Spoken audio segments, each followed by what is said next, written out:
All right, we are going to look at the Boston Massacre today. I mentioned in the lesson video, which if you have not watched, pause, do not finish this, go watch the lesson video so that you know what's going on. That would be chapter 8, lesson 2.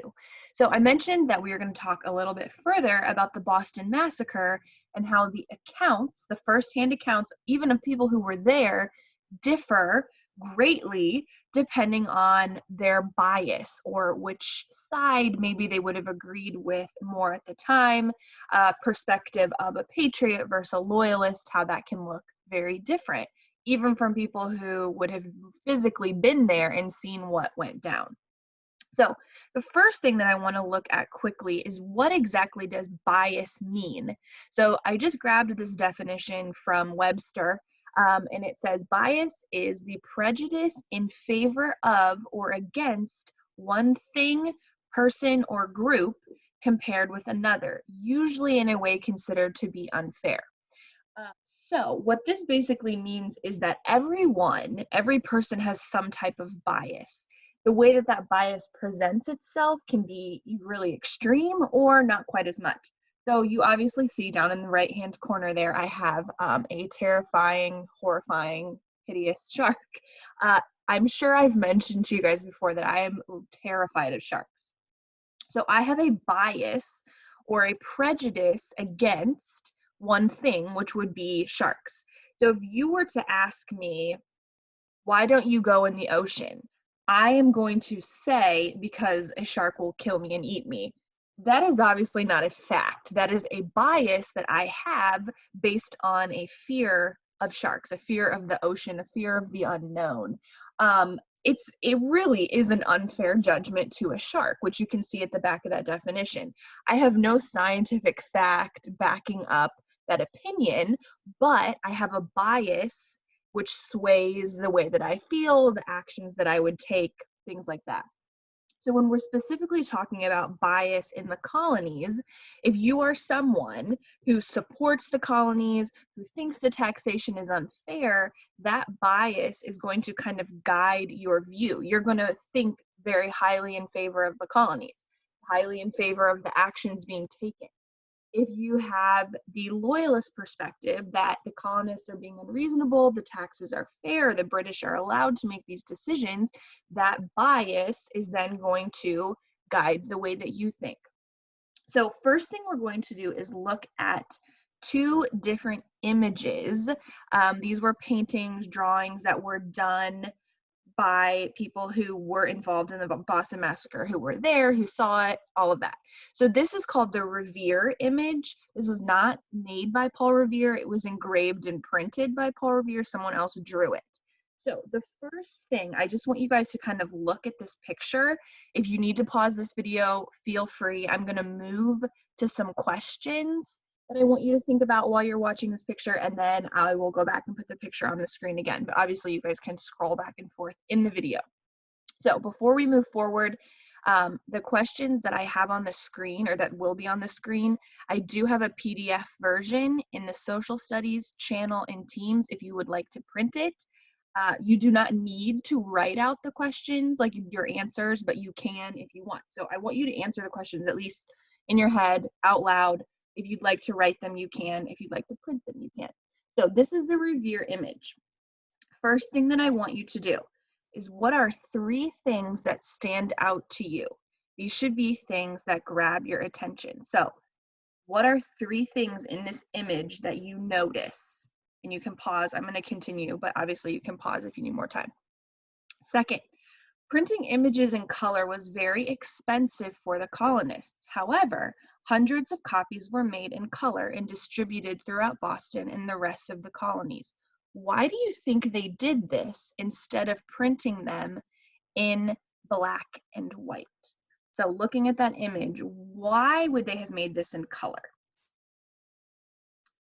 Is the artist of this image more likely to be a patriot, someone who supports the colonies, or a loyalist, someone who supports the king in Britain? And why do you think so? Okay, so those are the 3 questions that I want you to answer for this Revere image. And then the next one is called the Buford image. So look at this, pause if you need more time, and I'm going to move forward to the questions that I want you to answer about this image. How have the three items that you chose from the Revere image changed in this image?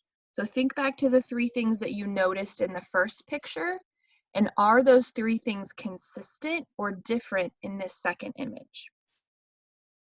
Is the artist of this image more likely to be a patriot? Oops, that should say or a loyalist. And why do you think so? Does the Buford image tell the same story as the Revere image? Why or why not? All right, now we're going to look at both of these together, so they're kind of just smashed together. So how can we use these pictures to learn about bias in the Boston Massacre? So answer that question first. I'm going to kind of go over this a little bit. So if you don't want to hear answers, then pause and finish. So when we look at that top image, that is the Revere image. Obviously, the people in the red coats are the British. Those are the British soldiers.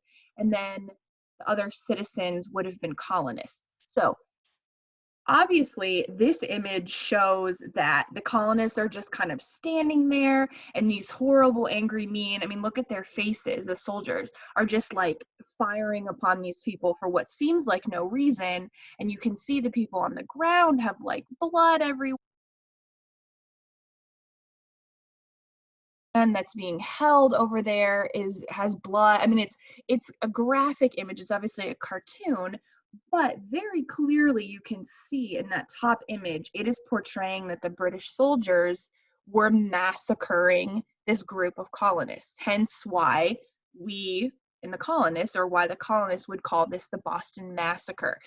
That's a powerful word, meaning that something horrible, terrible happened, that the colonists were just victims in this massacre done by these soldiers for absolutely no reason. In the bottom image, we see a totally different story. This is the same event, but the bottom image, you can see that colonist that has like the club in his hand, and the man in the front, he's supposed to be Crispus Attucks. He has a weapon in his hand, and you can see that the colonists have the angry faces, and they're the ones that are going after the British soldiers. So same exact event, but two completely different stories or tellings of this event. So obviously, these two images are supposed to portray a bias or portray whatever the artist wanted. So in the top, in the Revere image, that's obviously showing that the colonists were just completely caught off guard, completely massacred, and the British were totally in the wrong. Whereas the bottom image is showing that the colonists attacked and the British soldiers defended themselves. So the question here is, which one's true? Probably maybe somewhere in the middle. Usually with bias, there's one complete side, another complete side that's totally different, and then somewhere in the middle lies maybe more of the accurate account. So we can see here that whoever would receive these images, if you received that top image, maybe in the mail or in a printed document, you're going to think, wow, these British soldiers are crazy. They're killing colonists for no reason. Whereas if you were to see that bottom image, you're going to think, what in the world were the colonists doing? Why did they attack the soldiers? That's insane. That's crazy. So what is the truth? That is something that the reader kind of has to decide, or the viewer of the images.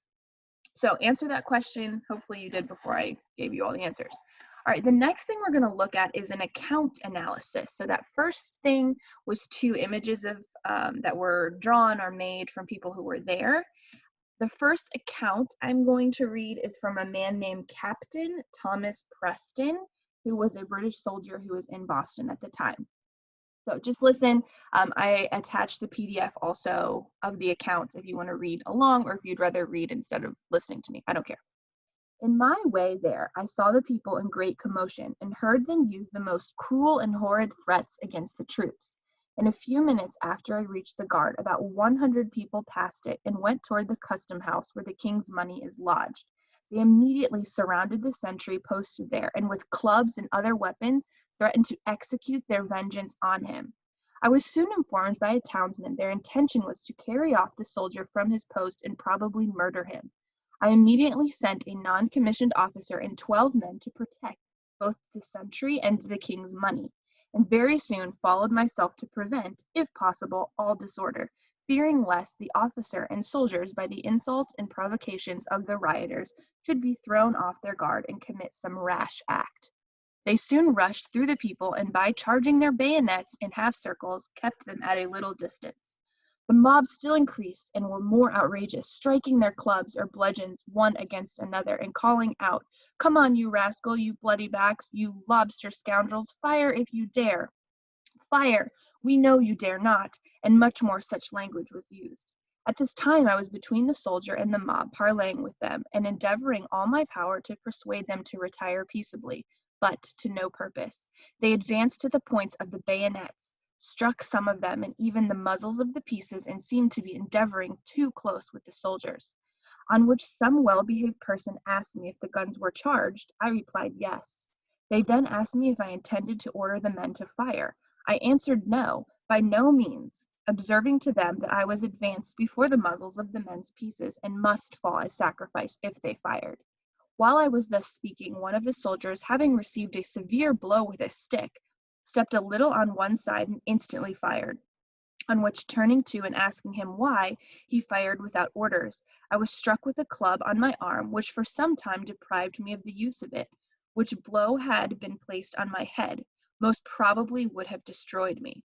On this a general attack was made on the men by a great number of heavy clubs, and snowballs being thrown at them, by which all our lives were in imminent danger.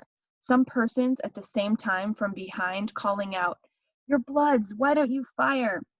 Instantly 3 or 4 of the soldiers fired, one after another, and directly after 3 more in the same confusion and hurry. The mob ran away, except 3 unhappy men who instantly expired, in which number was Mr. Gray, at whose rope walk the prior quarrels took place. 1 more is since dead, 3 others are dangerously, and 4 slightly wounded. The whole of this melancholy affair was transacted in almost 20 minutes. On my asking the soldiers why they fired without orders, they said they heard the word fire and supposed it came from me.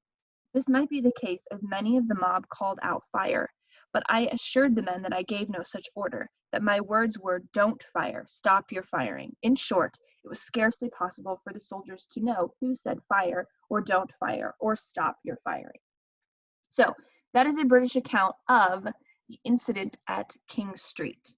Now we are going to look at a colonist's account, someone who was also there.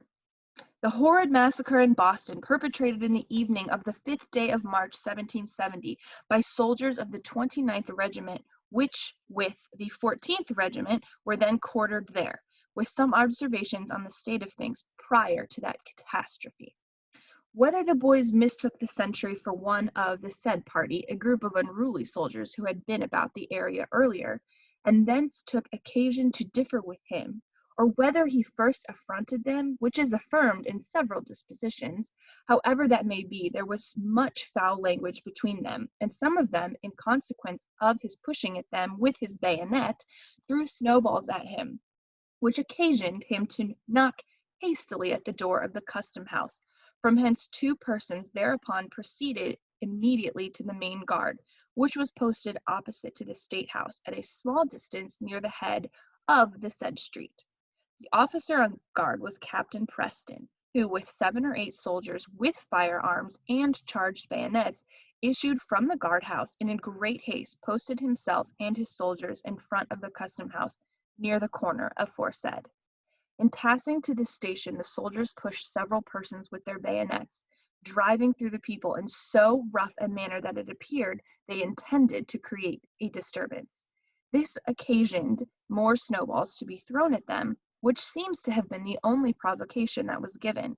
Mr. Knox, between whom and Captain Prescott there was some conversation on the spot, declares that while he was talking with Captain Preston, the soldiers of his detachment had attacked the people with their bayonets, and that there was not the least provocation given to Captain Preston of his party. The backs of the people were being toward them when the people were attacked. He also declares that Captain Preston seemed to be in great haste and much agitated, and that according to his opinion, there were not then present in King Street above 70 or 80 persons at the extent. The said party, the British soldiers, was formed into a half circle, and within a short time after they had posted at the custom house, began to fire upon the people. Captain Preston is said to have ordered them to fire and to have repeated that order. One gun was fired first, then others in succession, and with deliberation till 10 or a dozen guns were fired, or till that number of discharges were made from the guns that were fired, by which means 11 persons were killed and wounded, as above represented. So that is a colonist account of the Boston Massacre. Same event, two very different perspectives about what happened. So based on those two different accounts, on the British account, which was the first one that I read, who was responsible for the massacre and what evidence tells you that? And then the same question based on the colonist account, which was the second one that I read. Next question, according to this source, the first one being the British, how were the British soldiers involved in the incident? And then what about the colonists? Then for the second account that I read, who or how were the British soldiers involved and what about the colonists? Third question, which image, so back to those two we looked at the beginning, represents better the British account? Give details to prove your point. And then which image represents the colonist account, giving details to support your point? So go ahead and answer these questions. I'm going to post a discussion question probably on Wednesday or Thursday, and I want you guys to answer some of the questions that I'm going to ask about what you think of the accounts, what your thoughts are on the bias of the whole situation. So that is all that we have for this lesson, and I will see you guys soon.